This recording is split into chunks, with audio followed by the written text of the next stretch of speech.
அகஸ்திய மகரிஷியால இந்த உலகத்துக்கு கிடைத்த ஒரு அருமையான பொக்கிஷம் தான் இந்த திருக்கோவில்.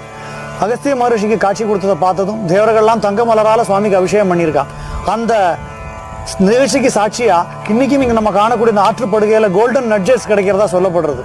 அந்த அபூர்வமான நிகழ்ச்சிக்கு இன்னைக்கு இங்க ஒரு சாட்சி இருக்கு. அப்படி பகவானுடைய ஆதி ஸ்வரூபமா ஆதிபூதநாதன் சொல்லக்கூடிய அந்த ஒரு அற்புதமான ஸ்வரூபத்துல பகவான் காட்சி அளிக்கக்கூடிய ஒரு திருக்கோவில் இந்த பொன்சொரிய முத்தையனார் திருக்கோவில். குறிப்பிட்டு சொல்லக்கூடிய சில முக்கியமான விஷயங்கள் இந்த கோவில் என்ன அப்படின்னா, இங்க இருக்கக்கூடிய மணிமுழுங்கி மரம், தங்களுடைய வேண்டுதலுக்காக பல மணிகள் இந்த மரத்துல கட்டி வைக்கிறாங்க.